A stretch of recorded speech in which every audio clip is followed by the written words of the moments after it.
Hello, praise the Lord church, how are you? कैसे हैं आप? विश्वास करता हूं कि आप सब अच्छे हैं।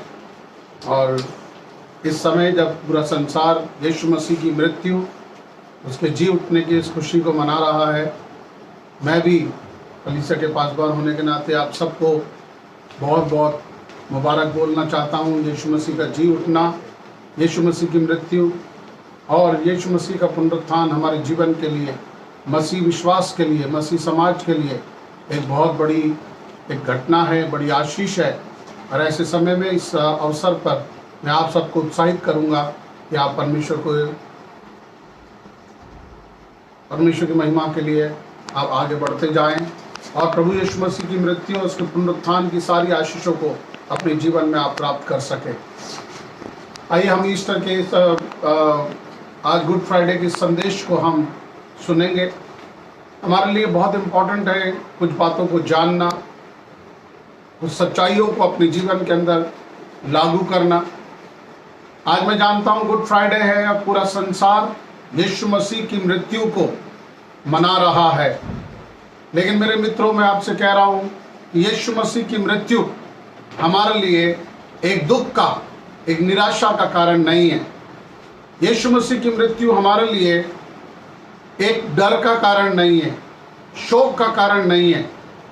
लेकिन कई बार ऐसा होता है, देखने में आता है कि गुड फ्राइडे और ये पूरे पैशन वीक में हम बहुत दुखी होकर जाते हैं। ऐसा लगता है कि मानो यीशु मसीह को कुछ लोगों ने पकड़कर उसे क्रूस पर चढ़ा दिया। यीशु मसीह बेचारा, यीशु मसीह बिल्कुल असहाय, यीशु मसीह बहुत कुछ करना चाहता था, बचना चाहता था, लेकिन रोमी साम्राज्य ने उठाकर उसे क्रूस पर चढ़ा दिया। मैं आज आपको बताना चाहता हूँ, यह ऐसा नहीं है। मैं आपके लिए प्रभु के वचन से कुछ बातों को लेकर आऊँगा जो आपके जीवन के लिए बहुत बड़ी आशीष का कारण बन जाएंगे। मैं आज इस संदेश में आपसे बात करना चाहता हूँ कि गुड फ्राइडे हमारे जीवन के लिए क्या महत्व रखता है। आपको मालूम है, गुड फ्राइडे अगर नहीं होता, अगर गुड फ्राइडे में यीशु मसीह की मृत्यु नहीं होती, तो आज आप और मैं इस स्थान पर नहीं होते। हम मसीह में परमेश्वर के निकट नहीं जा पाते। परमेश्वर के निकट पहुंचकर परमेश्वर हमें एक्सेप्ट नहीं करता यदि यीशु मसीह आपके और मेरे लिए नहीं मरता। और इसीलिए आज ये गुड फ्राइडे हमारे लिए बड़ी आशीष का कारण है, उत्साह का कारण है, ब्लेसिंग का कारण है। और मैं समझता हूँ कि आज का दिन मसीह समाज के लिए सबसे बड़ा और बहुत ही आनंद मनाने वाला होना चाहिए। और इसीलिए मैं आपको उत्साहित करूंगा कि आप जो है इस सच्चाई को जानें। यीशु मसीह ने मृत्यु के द्वारा आपके और मेरे जीवन के लिए बहुत सारी आशीषों को प्राप्त किया है। सबसे पहले हम एक वचन को पढ़ेंगे जो कि हमें यशाया नबी की किताब में से मिलता है। 53वां अध्याय, उसके 4 और 5 वचन को हम पढ़ेंगे। यशाया नबी की किताब, उसका 53 चैप्टर और उसका 3 और 4 और 5 वचन, 4 और 5 वचन। निश्चय उसने हमारे रोगों को सह लिया और हमारे ही दुखों को उठा लिया, तो भी हमने उसे परमेश्वर का मारा कूटा और दुर्दशा में पड़ा हुआ समझा। परंतु वह हमारे ही अपराधों के कारण घायल किया गया, वह हमारे अधर्म के कामों के कारण कुचला गया। हमारी ही शांति के लिए उस पर ताड़ना पड़ी कि उसके कोड़े खाने से हम लोग चंगे हो जाएं। क्या लिखा है यहाँ पे?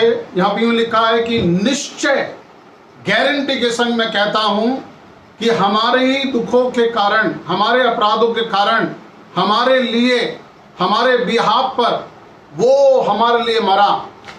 यहाँ पे निश्चय दिलाया गया है। यशाया कहता है निश्चय हमारे ही अपराधों के कारण वो घायल किया गया, हमारे ही अधर्म के कामों के हेतु वो कुचला गया, हमारे ही बीमारियों के कारण उस पर ताड़ना पड़ी कि उसके कोड़े खाने से हम लोग चंगे हो जाएं। इसका मतलब यह है, मुझे ऐसे समझ में आता है कि परमेश्वर का वचन कहता है कि यीशु ने मेरे बदले में, मेरे लिए, मेरे बिहाफ पर उस मृत्यु को टेस्ट किया। जो मृत्यु आपको और मेरे को हमारे जीवन में आना था, जो हमारे लिए अपॉइंटेड थी, उस मृत्यु को प्रभु यीशु मसीह ने अपने ऊपर ले लिया, और इसलिए उसका वचन कहता है निश्चय उसने हमारे दुखों को उठा लिया। आज आपको खुशी होना चाहिए, आनंद होना चाहिए कि प्रभु यीशु मसीह ने हमारे दुखों को उठा लिया, ताकि वो दुख, वो बीमारी, वो समस्याएं, वो मुश्किलें, वो हमारे पापों और अधर्म का जो दंड हमारे ऊपर आना था, वो सब कुछ यीशु मसीह ने सहकर हमें उन सब से बचा लिया। इसलिए आज हमारे लिए जो यीशु के नाम पर विश्वास करते हैं सबसे बड़ा दिन है। लेकिन मसीह समाज भी ऐसा समाज हो गया है धीरे धीरे, जैसे और धर्मों में, जाति में, समाज में हम देखते हैं ना, कई बार ऐसा देखने में आता है कि कुछ समाज के लोग हैं, नाम नहीं लेना चाहता हूँ, लेकिन वो अपने ईश्वर देवी देवताओं की मृत्यु के पहले दिन बहुत रोते हैं, चिल्लाते हैं, अपने आप को मारते हैं और घायल करते हैं, हंटरों से मारते हैं, चाकू से अपने आप को जगह जगह से घायल कर लेते हैं और चिल्लाते हैं, रोते हैं और बोलते हैं कि या खुदा, या प्रभु, हम ना रहे जब तेरी मृत्यु हो रही थी, जब लोग तुझे मार रहे थे तो हम उस समय वहां नहीं थे, अगर हम होते तो तुझे मरने नहीं देते, तुझे बचा लेते। और ऐसा लगता है कि वो प्रभु या वो परमेश्वर या जो भी वो उनका जो आदरणीय या सम्माननीय आराधना के योग्य जो व्यक्ति है, वो मजबूरी में मारा गया, उसे पकड़कर मार दिया। वो बेचारा बचना चाहता था, मरना नहीं चाहता था, लेकिन कोई उसके संग में उसकी सहायता करने वाले नहीं थे, इसलिए वो मर गया। लेकिन हम जो मसीह समाज में कभी कभी हम भी ऐसी भावनाओं को ले आते हैं। कई बार हमने देखा है कि हम रोते हैं, ऐसे शोक के पहरावे पहनते हैं, और गुड फ्राइडे के दिन जो है लंबी लंबी आराधना, बहुत ही गमगीन गाने गाते हैं, दुख के गाने गाते हैं, और ऐसा लगता है कि मानो अभी यीशु मसीह का फ्यूनरल होने वाला है, और यीशु मसीह की फ्यूनरल की तैयारी में हम लोग बैठे हैं, भूखे प्यासे और परेशान, हताश, निराश। लेकिन मैं आपको एक अच्छी खबर देना चाहता हूं आज सुबह, हमारा प्रभु यीशु मसीह ऐसे नहीं मरा, वो मजबूरी में नहीं मरा, किसी ने उसे पकड़कर उठाकर क्रूस पर टांग दिया, वो बचना चाहता था लेकिन बच नहीं पाया। ये घटना यीशु मसीह की मृत्यु में नहीं है। आप बोलेंगे आपको कैसे मालूम? मुझको जो कुछ भी मालूम है वो प्रभु के वचन में से मालूम है।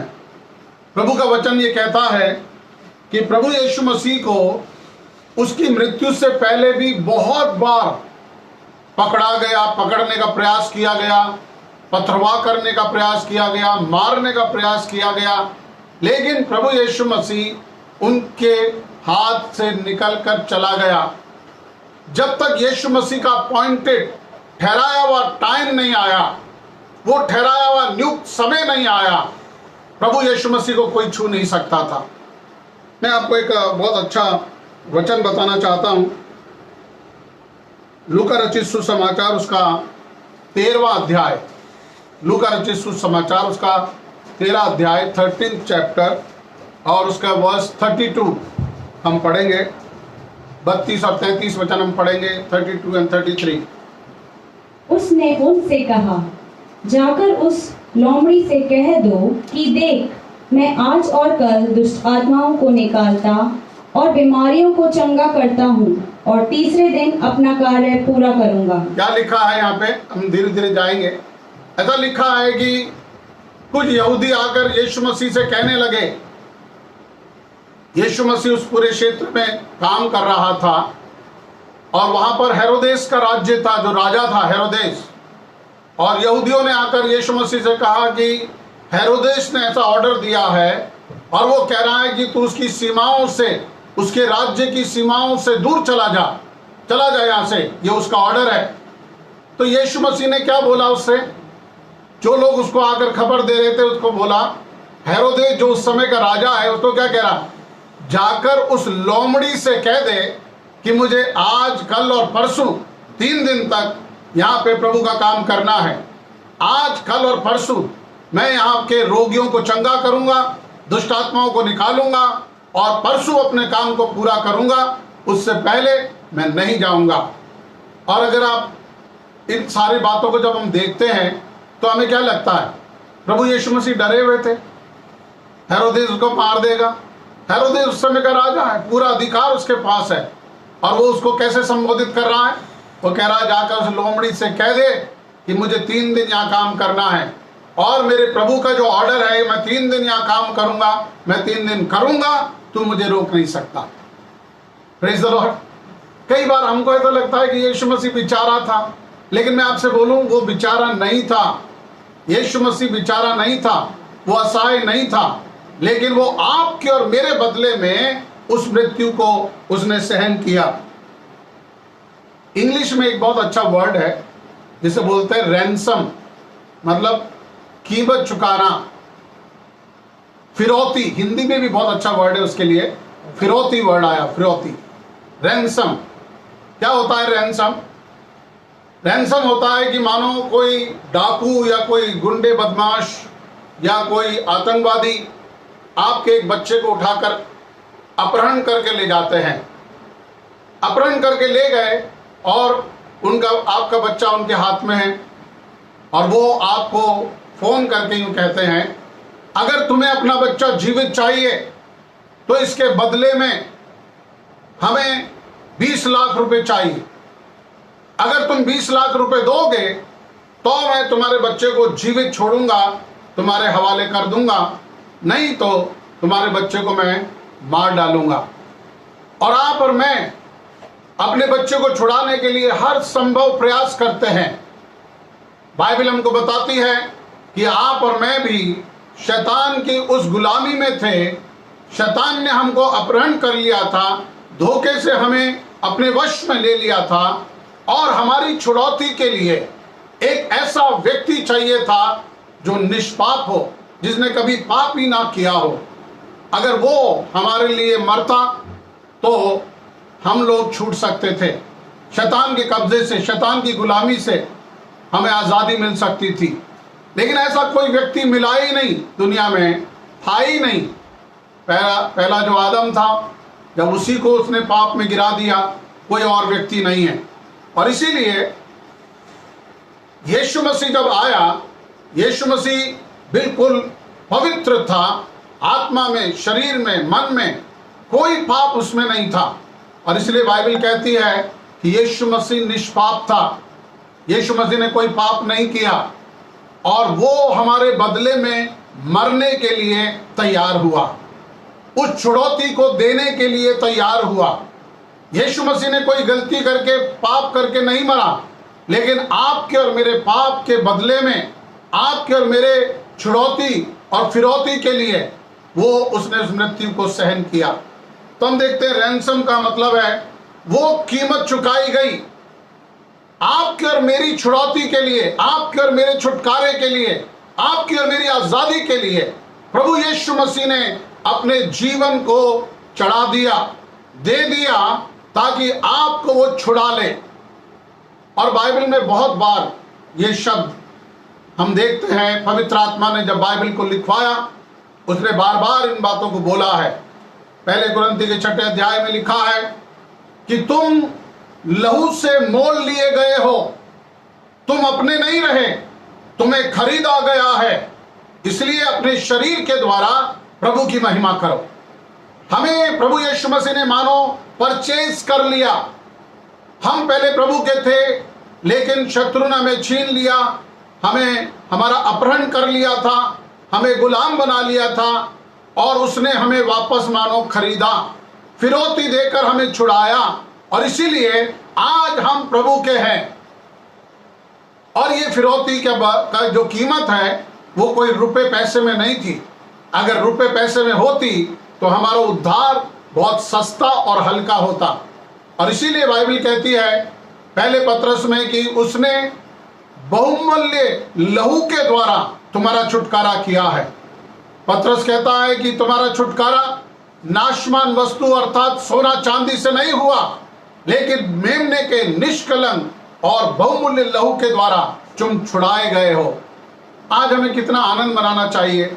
आज वो दिन है जो हमारी छुड़ौती का दिन है, आज वो दिन है जो हमारे छुटकारे का दिन है। हम इसमें क्यों दुखी हों, क्यों निराश हो, क्यों हमें दुख मनाने की जरूरत है? हमें तो आनंदित होने की जरूरत है। एक और वचन मैं चाहता हूं आप मेरे लिए पढ़ें, हम मिलकर पढ़ेंगे। यूहन्ना रचित सुसमाचार उसका 10वां अध्याय उसका 17 और 18 वचन। यूहन्ना रचित सुसमाचार, gospel of saint John chapter 10 verse 17 and 18। पिता इसीलिए मुझसे प्रेम रखता है कि मैं अपना प्राण देता हूँ कि उसे फिर ले लूं। कोई उसे मुझसे छीनता नहीं, वरन मैं उसे आप ही देता हूँ। मुझे उसके देने का भी अधिकार है और उसे फिर ले लेने का अधिकार है। यह आज्ञा मेरे पिता से मुझे मिली है। क्या कहता है? मेरा पिता मुझसे इसलिए प्यार करता है क्योंकि मैं अपना प्राण देता हूं। मैं अपना प्राण देता हूं। यीशु मसीह कह रहा है कोई मेरे प्राण को मुझसे छीन नहीं सकता। क्या कह रहा है? कोई मेरे प्राण को, मेरे लाइफ को, मेरे जीवन को मुझसे छीन नहीं सकता। समझ रहे मैं क्या कह रहा हूं? मैं कह रहा हूं बाकी सारे समाज के लोग रो रहे हैं और प्रभु मैं नहीं था, अगर मैं होता। यीशु मसीह क्या कह रहा है? तुम्हारी जरूरत ही नहीं है मुझे।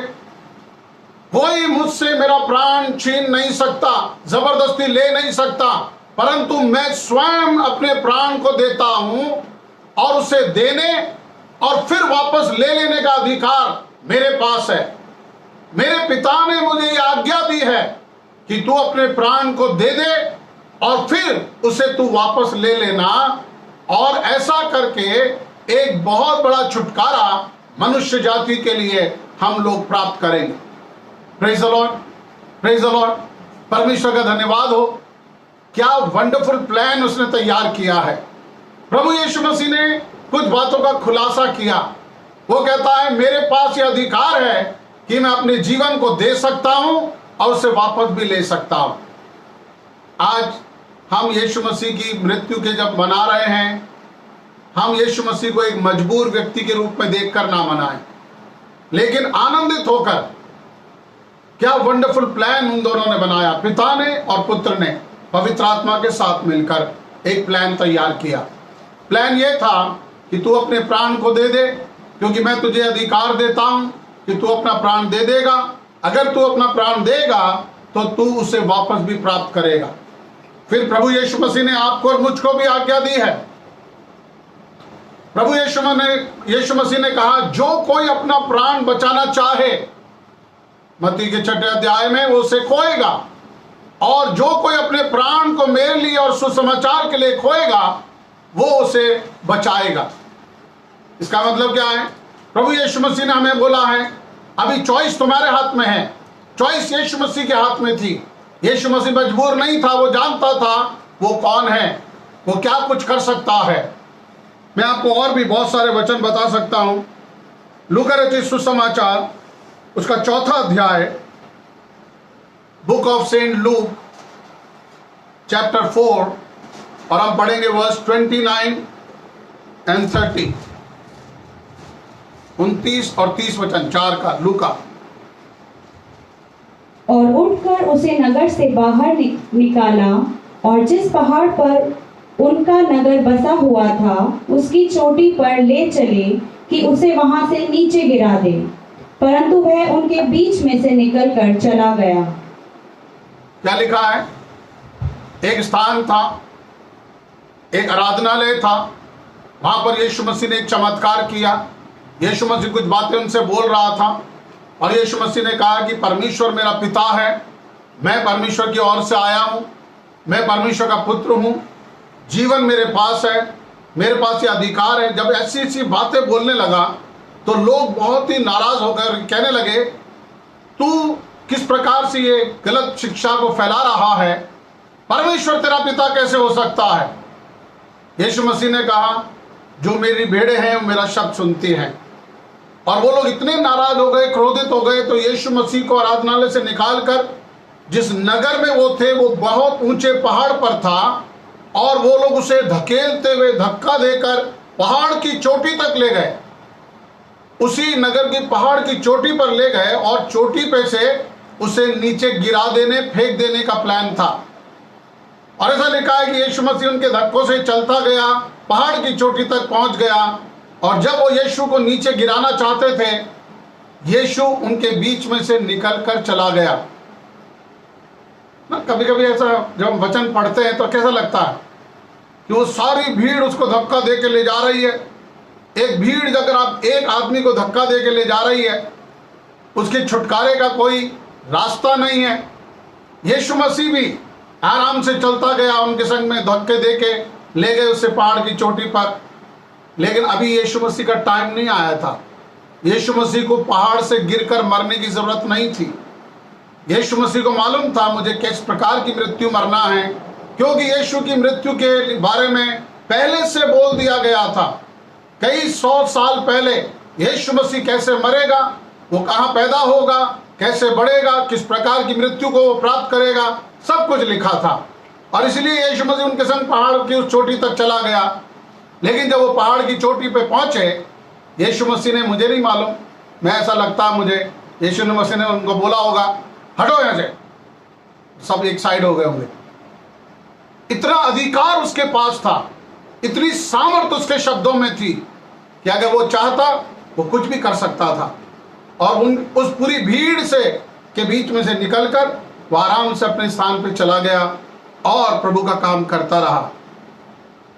मैंने आपसे कहा ऐसी एक नहीं, अनेक बार ये घटनाएं बाइबल के अंदर दोहराई गई हैं।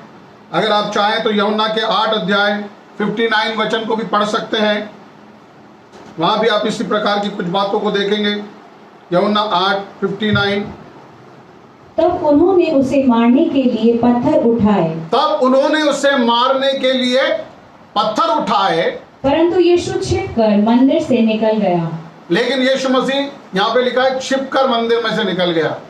अब ये एक बड़ी भीड़ पत्थर उठाकर आप उसके सामने खड़े हैं मंदिर में, आपके बीच में जो छुपकर निकल सकता है।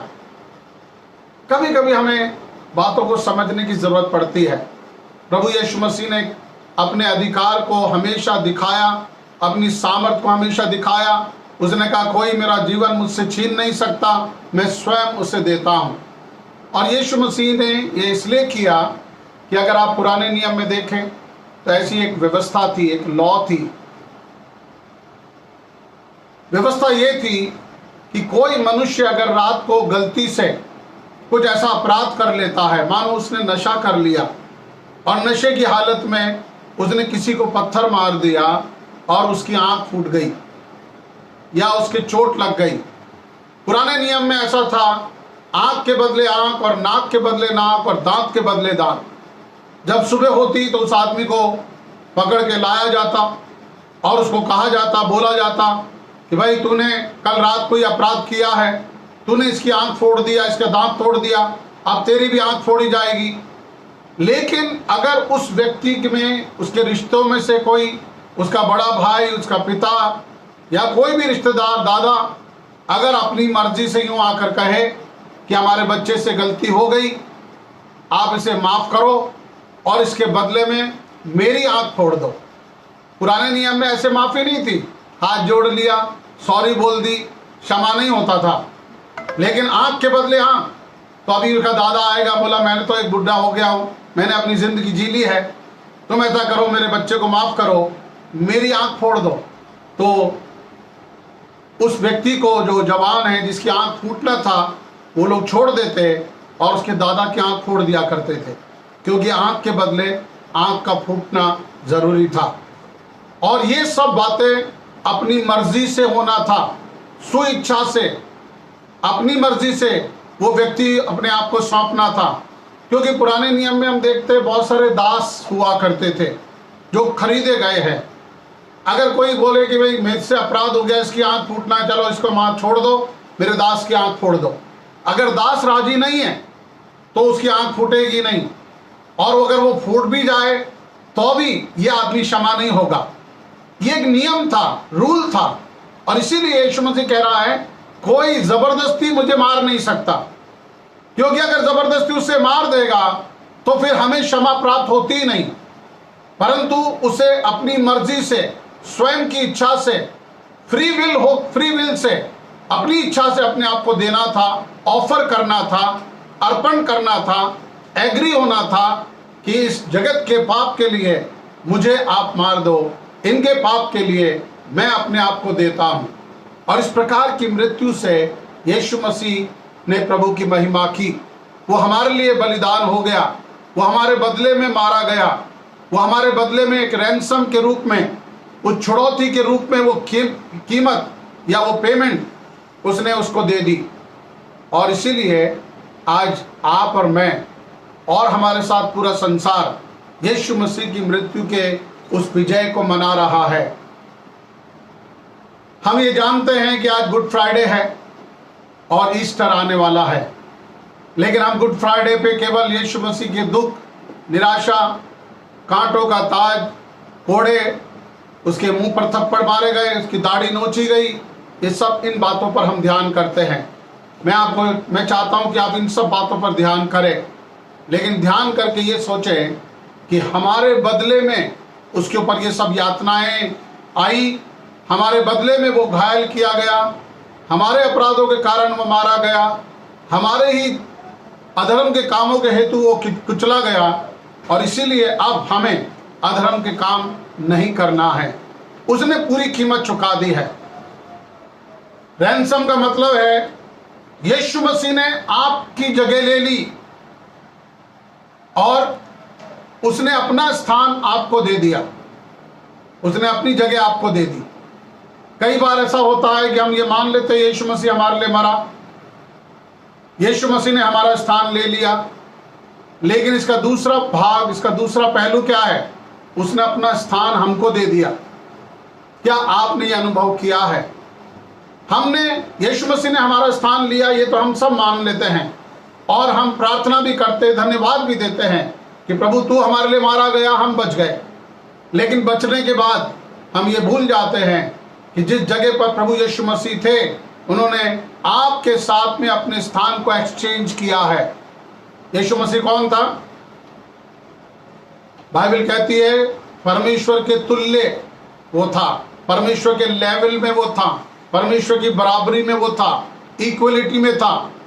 इसीलिए फिलिपी की पत्री 2 अध्याय में 5 वचन से आगे अगर आप पढ़े तो ऐसा लिखा है, जिसने परमेश्वर के तुल्य होते हुए भी परमेश्वर के तुल्य रहने के लिए अपने आप को योग्य ना समझा, परंतु अपने आप को दीन किया और दास का रूप धारण किया, मनुष्य के रूप में प्रकट हुआ और अपने आप को उसने शून्य कर दिया, दीन कर दिया। ये काफी नहीं है, लेकिन वहां एक और बात लिखी है और वो बहुत इंपॉर्टेंट बात है। और यूं लिखा है कि वो आज्ञाकारी रहा, हाँ, क्रूस की मृत्यु तक आज्ञाकारी रहा। कभी कभी हम बोलते ना, अरे कितना अच्छा बेटा है, कितनी अच्छी बातें हैं, कितना अच्छी आज्ञाकारी है, लेकिन एक लेवल है आज्ञाकारिता का, और वो कहता है उसने उस लेवल को भी पार कर गया। और लिखा है कि आज्ञाकारी रहा, उतना ही नहीं, यहां तक आज्ञाकारी रहा कि उसने क्रूस की मृत्यु सह ली। लेकिन वहां पर ये वचन एंड नहीं होता है, उसके आगे में लिखा है इसीलिए परमेश्वर ने उसे वो नाम दिया जो सब नामों में श्रेष्ठ है, ताकि जो आकाश में है, जो आकाश के नीचे है और पृथ्वी पर है और पृथ्वी के नीचे है, सब उस नाम के आगे घुटना टेके। Praise the Lord. प्रभु यीशु मसीह ने अपने प्राण को दिया तो यीशु मसीह को वो नाम मिला जो सब नामों में श्रेष्ठ है। उसने अपने प्राण को दिया तो आपको और मुझे वो स्थान मिला जो प्रभु यीशु मसीह का परमेश्वर के साथ था। यीशु मसीह ने बार बार कहा हे पिता कह के उससे पुकारा। अपने आप को उसने मनुष्य का पुत्र, परमेश्वर का पुत्र कहा। आज आप और मैं उस स्थान पर हैं। हम कौन है आज? हम परमेश्वर के पुत्र हैं। क्यों हैं? यीशु की मृत्यु के कारण, इस गुड फ्राइडे के दिन के कारण आप और मैं परमेश्वर की संतान हो गए। मैं एक कैथोलिक परिवार में पैदा हुआ और बड़ा, पाला पोसा गया, और जब भी हम गुड फ्राइडे का समय आता था, ये पैशन वीक आता था, तो बहुत सारी बातें होती रहती है। आपको मालूम है पैशन वीक में क्या होता है। इसे हिंदी में बहुत ही अजीब सा नाम दिया है, इंग्लिश में तो पैशन वीक बोलते हैं, थोड़ा सा अच्छा लगता है, आदरणीय लगता है, लेकिन हिंदी में इसको बोला गया है दुख भोग सप्ताह।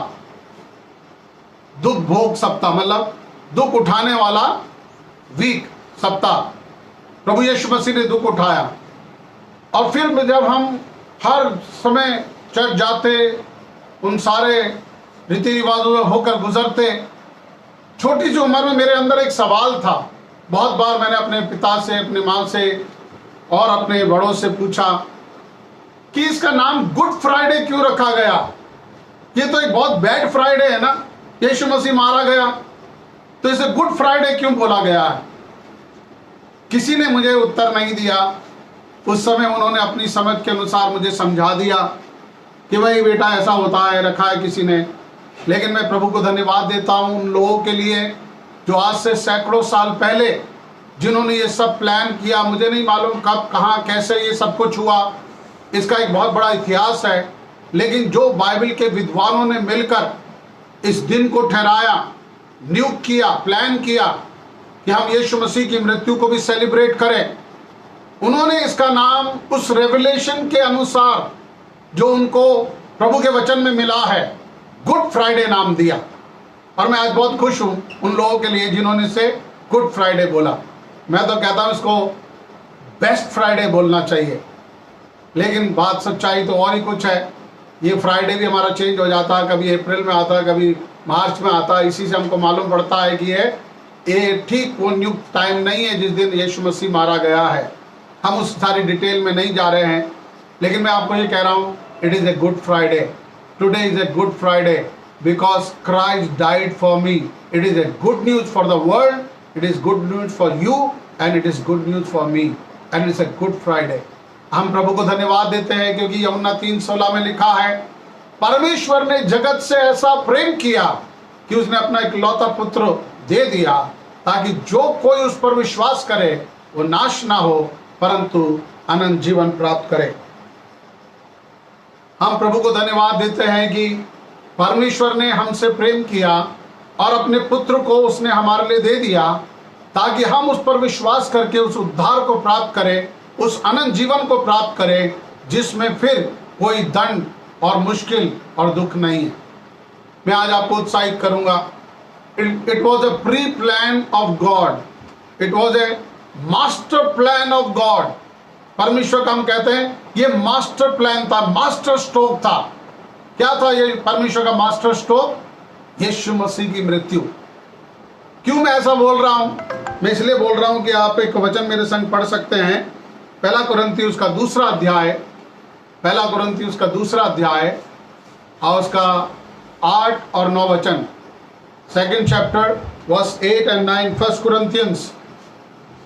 जिसे इस संसार के हाकिमों में से किसी ने नहीं जाना। परमेश्वर ने एक प्लान बनाया था, एक गुप्त प्लान, गुप्त योजना, जिसे इस संसार के हाकिमों में से अर्थात शैतान, अंधकार की सारी सेना, प्रधानताएं, अधिकार, जो भी हम संसार में हैं, जिन्होंने मनुष्य को गुलाम बना रखा था, उनमें से किसी ने परमेश्वर के इस प्लान को, इस छुटकारे की योजना को नहीं समझा। पढ़िए। क्योंकि यदि वे जानते, क्योंकि अगर उनको यह मालूम पड़ जाता तो तेजोमय प्रभु को क्रूस पर न चढ़ाते। क्या मालूम पड़ जाता? कि इस मृत्यु के द्वारा, शैतान को अगर यह मालूम पड़ जाता कि इस मृत्यु के द्वारा मैं ही हार जाऊंगा, मेरे ऊपर मेरा अधिकार खत्म हो जाएगा, ये सारी मेरी विजय मिट्टी में मिल जाएगी, तो वो कभी भी यीशु मसीह को क्रूस पे जाने नहीं देता। लेकिन परमेश्वर ने अपने उस मास्टर स्ट्रोक के प्लान को इतना गुप्त रखा, ऐसा छुपा के रखा कि शैतान को मालूम ही नहीं पड़ा। सस्पेंस था, क्या होगा, क्या होगा, क्या होगा।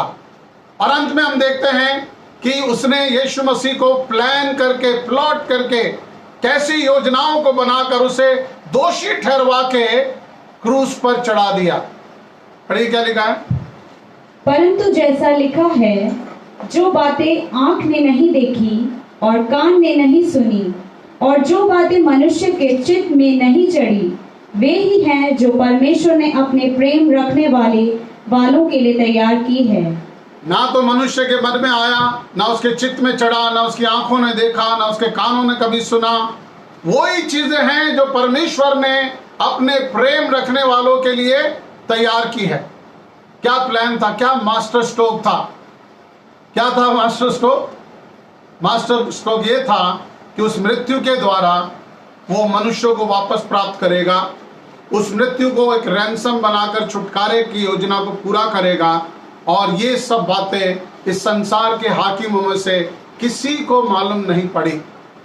और इसीलिए इब्रानी की पत्री 2 अध्याय, और अगर हम 14 वचन को पढ़े तो क्या लिखा है? इब्रानी की पत्री 2:14 अगर हम पढ़े तो क्या लिखा है?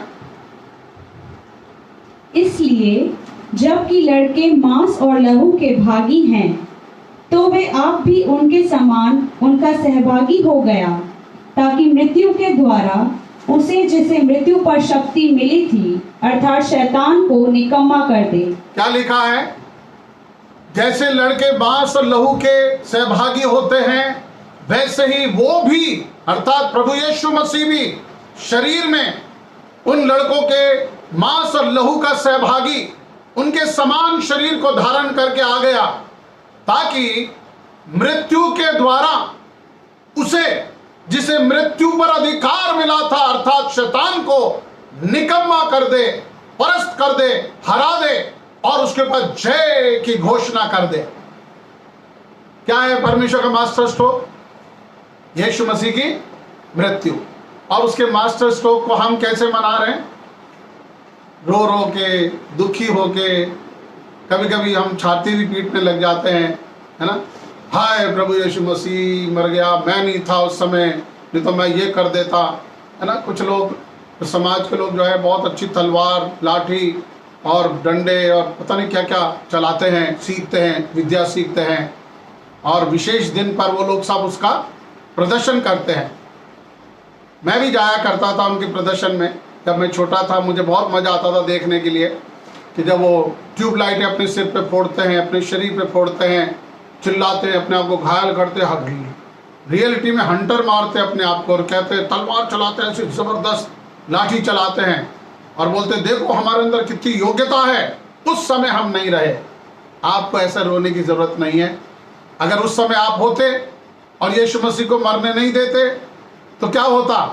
आज आप और मैं भी गुलामी में पड़े होते और मृत्यु की छाया में बैठे होते। आपको मालूम है, एक बार यीशु मसीह ने कहा मुझे मरना जरूरी है, मैं मरने के लिए जा रहा हूं, मेरी मृत्यु का दिन मेरे निकट आ गया है। अब हम यरूशलेम को जाएंगे और वहां पकड़े जाएंगे और अधिकारी मुझे दोषी ठहराकर मुझे मार देंगे। तो पतरस बहुत भावुक हो गया। पतरस भावुक होकर उसने यीशु मसीह को पीछे से पकड़ा और पीछे से पकड़ के यीशु मसीह को बोला इधर आ, इधर आ, इस साइड में आ। कभी कभी हम करते ना, पब्लिकली सारी बातें नहीं बोलकर चुपके से वो यीशु का अलग ले गया। यीशु मसीह भी गया धीरे धीरे उसके पास में, सोचा पता नहीं कुछ इंपॉर्टेंट बात बोल रहा है पतरस आज, हमेशा तो उत्साहित रहता है, बेवकूफ़ी की बातें करता है, आज कुछ काम की बातें बोल रहा होगा। तो क्या हुआ, यीशु मसीह के उसने धीरे से बोला खबरदार यीशु मसीह, अगर आज के बाद तूने मृत्यु की बात की, तुझे कभी नहीं मरना है, तुझे तो राजा बनना है इस यहाँ का। यीशु मसीह ने उसको क्या बोला? वाह पतरस, ग्रेट ग्रेट, क्या भावनाएं तेरी मेरे प्रति, वाह तू मुझसे सचमुच प्यार करता है। ऐसा नहीं बोला। यीशु मसीह ने उसको डांटा और डांट के बोला हे शैतान, मेरे सामने से दूर हो, तू परमेश्वर नहीं लेकिन मनुष्यों और शरीर पे मन लगाने वाला, मनुष्यों को प्रसन्न करने वाला हो रहा। मेरे लिए मरना ये तो परमेश्वर की ओर से नियुक्त है, इसीलिए मैं आया हूं कि मैं अपने प्राण को दे दूं, और तू मुझे कह रहा है खबरदार तुम्हें मर जाओ। मैं अगर नहीं मरा तो क्या होगा? कोई फायदा नहीं मेरे आने का। मैं ये सब बातें बाइबल में से आपको इसलिए बता रहा हूं मेरे मित्रों कि हम गुड फ्राइडे को गुड फ्राइडे के रूप में ही मनाएं। रोने, विलाप करने, उपवास करने, भूखे बैठे रहने, बाल बिखेरना, रोना, निराश होना और इन सब बातों से बहुत ऊपर उठकर यीशु मसीह की जय को हम मनाएं, यीशु मसीह की विजय को हम मनाएं। आपको मालूम है कभी कभी जब हम एक मूवी देखते हैं, पहली बार जब हम एक मूवी देखते हैं तो एक सस्पेंस होता है है ना, हम बड़े ध्यान से बैठे हैं क्योंकि स्टोरी मालूम नहीं है हमें। और जब स्टोरी मालूम नहीं है तो कोई भी अगर बीच में कुछ बोलता है तो हम बोलते चुप रहे यार, देखने दे क्या हो रहा, देखने दे क्या हो रहा। और बहुत ही सस्पेंस के साथ में हम वो सारी स्टोरी देखते हैं, मूवी को देखते हैं। लेकिन जब हम पहली बार मूवी देखते हैं तो पूरी स्टोरी हमको क्या हो जाती है, मालूम हो जाती है। और वही फिल्म अगर आप 2 बार 3 बार 10 बार देखोगे तो क्या होगा, आपके लिए कोई सस्पेंस रहेगा है? दूसरे लोग जिन्होंने पहले नहीं देखी वो एकदम सस्पेंस में बड़े इंतजार कर रहे होंगे और बोलेंगे अब क्या होने वाला है। तो आपके अंदर इतनी बेचैनी होती है कि आप उनको देखने ही नहीं देते, आप पहले से स्टोरी बताना शुरू कर देते। अब तो ऐसा होगा, अभी मरेगा थोड़ी, अब देखिए वो आके उठा के ले जाएगा, क्योंकि आपको स्टोरी मालूम है, आपने वो पहले देख लिया, इसलिए आपके लिए अभी कोई ज्यादा सस्पेंस नहीं है, जोश नहीं है, उत्साह नहीं है, आपको स्टोरी मालूम है। लेकिन मुझे दुख यह है कि हमारे मसीह भाइयों को स्टोरी तो मालूम है, 2000 साल से ये स्टोरी आपको और मुझको मालूम है, फिर भी हम सस्पेंस में बैठे हुए हैं। आज पता नहीं क्या होने वाला है, यीशु मसीह, आज गुड फ्राइडे है, यीशु मसीह मरने वाला है।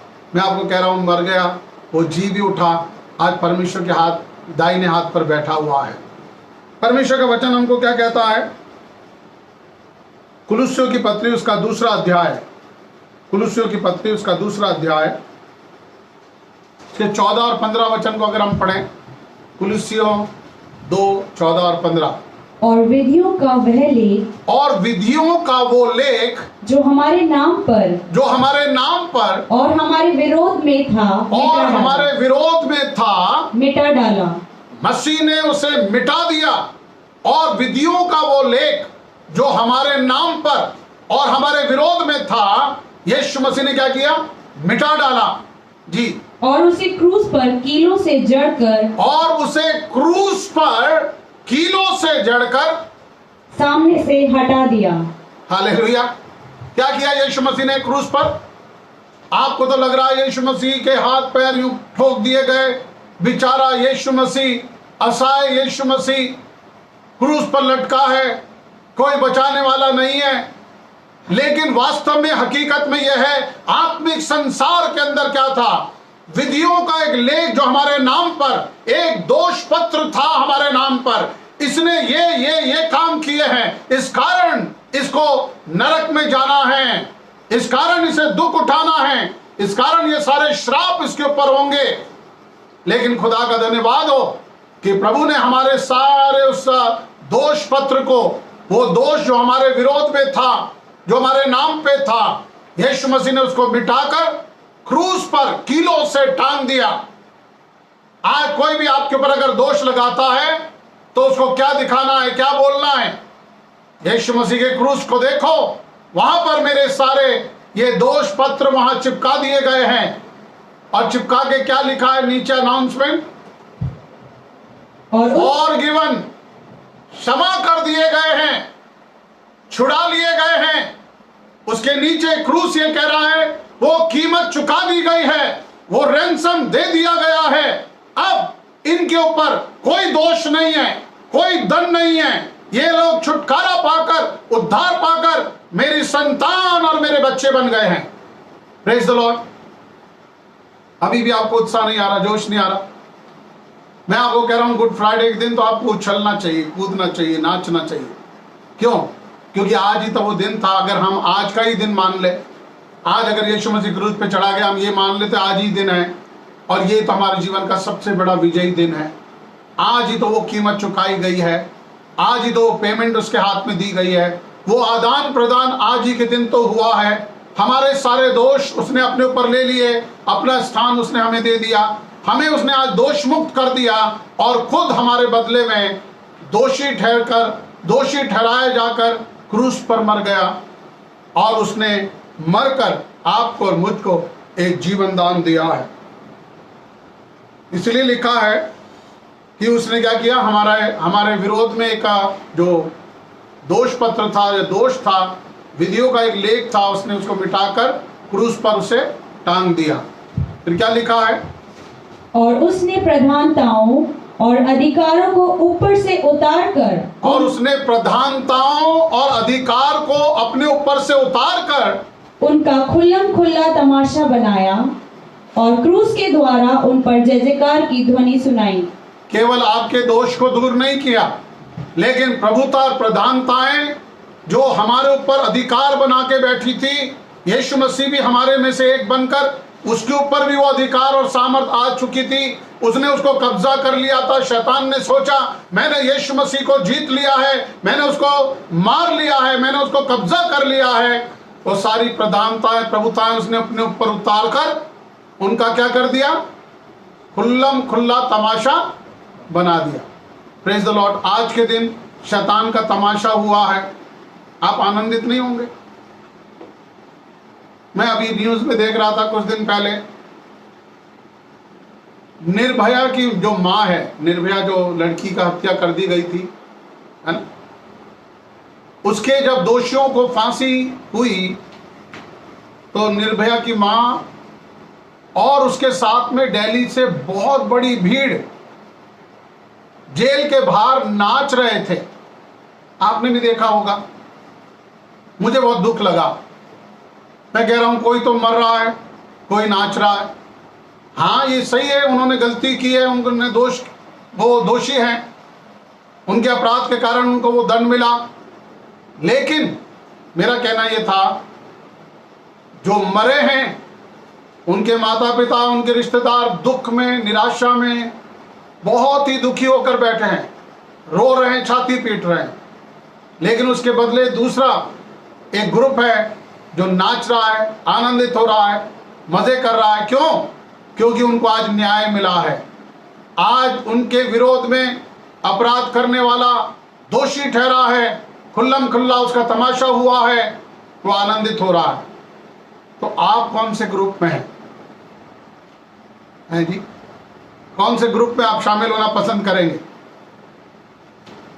मैं जानता हूं हमारे विरोध में जिसने हमारे लिए बहुत अपराध किए, गलतियां की, हमें गुलाम बनाया, हमें धोखा दिया, हमें लूट लिया, हमें चुरा लिया, हमें घायल किया, हमें नाश करने की प्लान बनाने वाला, आज उसका खुल्लम खुल्ला तमाशा हो गया, उसका अधिकार छीन लिया गया, उसको दूसरे शब्दों में कहें तो नंगा कर दिया, उसे पीट पीट कर पाउडर बना दिया गया। जो भी शब्द मैं बोलूँ वो कम पड़ेंगे उसके लिए, उसका मजाक उड़ाया गया। तो आप आनंदित नहीं होंगे? आपका आनंद यह है, आज मैं फास्टिंग में हूँ, बात मत करो मुझसे, मेरे और देखो मत, आज मैं मुंह नहीं धोऊंगा, आज मेरा यीशु मसीह मर गया, ओ यीशु मसीह मर गया। ऐसे आपको गुड फ्राइडे मनाने की जरूरत नहीं है। आपको मालूम है शैतान शत्रु बहुत चालाक है, चतुर है। बोलूं मैं ये बात बोल ही देता हूं, शत्रु नहीं चाहता कि दुनिया ये जाने कि यीशु की मृत्यु के द्वारा वो नंगा किया गया है, उसका अधिकार छीन लिया गया, उसे हरा दिया गया। वो नहीं चाहता। अगर आपको ये मालूम पड़ जाए कि उसको क्या हुआ है, और अगर उसको भी मालूम पड़ जाए कि आपको मालूम है, बस विजय आपकी है। आपको मालूम है कभी कभी क्या होता है, कोई गलती करता है, पाप कर लिया, किसी ने अपराध कर लिया, और जिसने गलती किया, अपराध किया, उसको यह मालूम पड़ जाए कि उसकी गलती आपको मालूम पड़ गई, उसने जो कुछ किया वो आपको मालूम हो गया है किसी भी सोच से। आप अभी उसको कुछ बोल ही नहीं रहे, लेकिन वो क्या करेगा, अपने अंदर इतना गिल्टी हो जाता है कि वो आपका सामना नहीं करता, आपके सामने से बचेगा, आपसे अच्छी तरह बातें नहीं करेगा, कट कट के जाएगा। हाँ, बोले इसको क्या हुआ, मैंने तो कुछ बोला भी नहीं, उसके पहले ही वो भाग रहा। कारण क्या है? आपने अभी कुछ बोला नहीं है, उसको मालूम है कि आपको मालूम पड़ गया कि मेरे जीवन में कुछ अपराध है, गलत है। अभी अगर आपने मुझसे पूछ लिया तो मेरा क्या होगा, मेरी बेइज्जती हो जाएगी। ये हाल है शैतान शत्रु का। हालेलुया। हर बार जब वो आपके पास आए उसको पूछना भैया तुझे क्रूस पर क्या हुआ मालूम है ना? मुझे भी मालूम है। और जब आपको ये मालूम पड़ जाए, जब उसको ये मालूम पड़ जाए आपको भी मालूम हो गया है, वो आपके सामने से दुम दबाकर भाग जाएगा। हालेलुया। तो आज का जो हमारा गुड फ्राइडे है, ये क्या है? ये विजय का दिन है। ये रोने और विलाप करने का दिन नहीं है, नाचने और उत्साह मनाने का दिन है, क्योंकि आज के दिन वो रैंसम दे दिया गया, वो छुड़ौती दे दी गई है, हमें छुड़ा लिया गया है। हमारे लिए बड़ी आशीष है। तो मैं विश्वास करता हूं कि आज आपने प्रभु के वचन से बहुत कुछ बातों को सीखा होगा। मैं अंत करना चाहूंगा, यहां पर एक और वचन पढ़ूंगा, इफिसी की पत्री उसका पहला अध्याय, इफिसी की पत्री उसका पहला अध्याय, book of Ephesians chapter 1, and we are going to read verse 4 and 5। 4 और 5 वचन पढ़े। जैसा उसने हमें जगत की उत्पत्ति से पहले उसमें चुन लिया कि हम उसके निकट प्रेम में पवित्र और निर्दोष हों। क्या लिखा है? जैसे उसने हमें जगत की उत्पत्ति से पहले उसमें चुन लिया। किसमें? मसीह यीशु में चुन लिया कि हम उसके निकट प्रेम में पवित्र और निर्दोष हों। जी। और अपनी इच्छा के भले अभिप्राय के अनुसार, और अपनी इच्छा के भले अभिप्राय, प्लान के अनुसार, जी, अपने लिए पहले से ठहराया, उसने हमें पहले से ठहराया कि यीशु मसीह के द्वारा, कि यीशु मसीह के द्वारा हम उसके लेपालक पुत्र हों। हम उसके लेपालक पुत्र हो जाएं। हालेलुया। और उसके आगे अगर हम पढ़ेंगे तो ये लिखा है, ये छुटकारा हमें उसमें उसके लहू के द्वारा प्राप्त हुआ है। हमें ये छुटकारा, हमें ये साल्वेशन, हमें ये गिफ्ट, हमें ये लेपालकपन जो मिला है वो उसके लहू के द्वारा हुआ है, यीशु की मृत्यु के द्वारा हुआ है। और इसीलिए आज पूरा संसार यीशु मसीह की मृत्यु को मना रहा है। शायद उनके पास वो रेवलेशन नहीं है, शायद हमारे पास ये रेवलेशन नहीं है। कभी कभी वो रेवलेशन के ऊपर एक पर्दा पड़ जाता है। बाइबल कहती है पहले कुरिन्थी के 4 अध्याय में, आज के दिन भी जब यहूदी, वो लोग जो लोग प्रभु के वचन को पढ़ते हैं, उनके ऊपर एक पर्दा डला हुआ है। जैसे मूसा के चेहरा जब चमक रहा था, एक पर्दा डाला गया था। तो बाइबल की बहुत सारी बातों को जब हम पढ़ते हैं, कई लोगों के ऊपर आज भी एक पर्दा पड़ा है, अज्ञानता का पर्दा, लैक ऑफ नॉलेज, ज्ञान की कमी होने के कारण वो पर्दा उनके जीवन में पड़ा है। और जब जब वो उन बातों को पढ़ते हैं, देखते हैं, बातों को समझ ही नहीं पाते उस पर्दे के कारण। लेकिन आज बस यीशु में होकर, पवित्र आत्मा के अभिषेक में, मैंने उस पर्दे को उठाने का प्रयास किया है।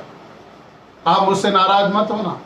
बोलेंगे साहब मैं तो ऐसा बर्थडे, हम तो गुड फ्राइडे ऐसे मनाते, पादी साहब पैशन वीक में हम तो बहुत दुखी थे, 40 दिन हमने खाना बहुत छोड़ दिया, उपवास में रहे, मीट नहीं खाया, मच्छी नहीं खाई, मैं तो रोज चिकन खा रहा हूँ, आनंदित हो रहा हूँ। कारण क्या है?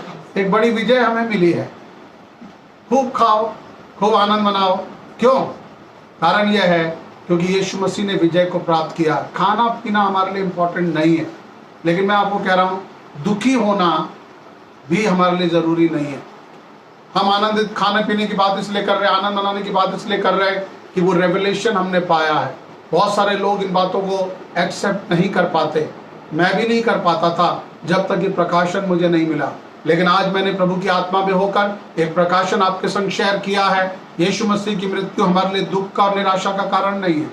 हमें दुखी होने की जरूरत नहीं है। यीशु को कहने की जरूरत नहीं है मैं नहीं था, नहीं तो प्रभु ऐसा हो जाता, वैसा कर देता। प्रभु यीशु मसीह ने सब कुछ आपके लिए कर दिया। उसने कहा मुझे अपना जीवन देने का अधिकार है और उसे वापस लेने का भी अधिकार है।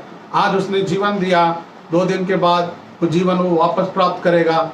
आज अब जैसे हम कह रहे गुड फ्राइडे है, ईस्टर आ रहा है, तो मैं आपको उत्साहित करूंगा, आनंदित हो। आज यीशु मसीह का उस मृत्यु को मनाएं, आनंदित होकर प्रभु की उस मृत्यु को के जय उत्सव में शामिल हो जाएं। प्रभु आपको बहुत आशीष दे। आइए हम प्रार्थना करें, अपनी आंखों को बंद करें, सुने गए वचन पर ध्यान करें। जो कुछ भी आज हमने सुना है, परमेश्वर की आत्मा के अभिषेक में होकर, ये कहानी नहीं है, एक पैसेज नहीं है, एक सच्चाई है जो मैंने आज आपके संग शेयर किया। एक रेवलेशन है, प्रकाशन है। परमेश्वर की आत्मा ने हमें सिखाया। पहले कुरिन्थी 2 अध्याय में हमने 8 और 9 पढ़ा है। अगर उसके 1-2 वचन और नीचे जाएं, 9 और 10 में हम पढ़े तो ये लिखा है, जो बातें आरंभ से गुप्त रही, भेद की बातें थी, परमेश्वर ने अपनी आत्मा के द्वारा हम पर प्रकट की है। आज उन बातों को हम जानते हैं जो कल भेद था। आनंदित हो कि प्रभु आपके लिए मरा। निश्चय उसने हमारे रोगों को सह लिया, निश्चय उसने हमारे दुखों को उठा लिया। हमारे ही पापों के कारण वो कुचला गया, हमारे अधर्म के कामों के हेतु उस पर ताड़ना पड़ी, ताकि उसके मारे जाने से हम जीवन प्राप्त करें। प्रार्थना के समय में अपने सिरों को झुकाएं, प्रभु से बोलें, तूने अपना जीवन मेरे लिए दे दिया, इसलिए आज से जीवन में तुझको देता हूं। तेरी मर्जी, तेरी योजनाएं मेरे जीवन में और मेरे जीवन के द्वारा पूरी हों। प्रभु यीशु, हम धन्यवाद देते हैं, तेरी आत्मा के द्वारा इन बातों को तूने हमें सिखाया। तूने बड़े बड़े ज्ञानियों से इन बातों को छुपा रखा, और हम ये कहते हैं, दूध पिए बच्चों के द्वारा या दूध पीते बच्चों पर तूने प्रकाशन को प्रकट किया है। हम तुझे धन्यवाद दिया चाहते हैं। मेरे तमाम श्रोताओं को जो आज मुझे सुने, जो सुन रहे हैं और जो सुनेंगे, उनमें से हर एक के अंदर एक प्रकाशन उत्पन्न हो जाए। प्रभु, तेरी मृत्यु को वो गम और दुख और निराशा का कारण ना समझे, लेकिन विजय का कारण बन जाए। तेरी मृत्यु के द्वारा ही तूने उस विजय को हासिल किया, शत्रु शैतान पर जय प्राप्त की है, और वो विजय तूने हमें दी है। हमें भी तूने शत्रु को हमारे पांव तले कर दिया, और तूने कहा, मैं शीघ्र ही शत्रु को तुम्हारे पांव से कुचलवा दूंगा। हम धन्यवाद देते हैं।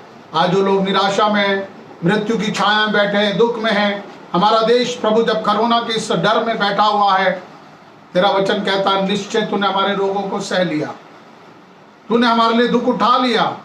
इस सारी बीमारी से तूने हमको छुटकारा दिया है।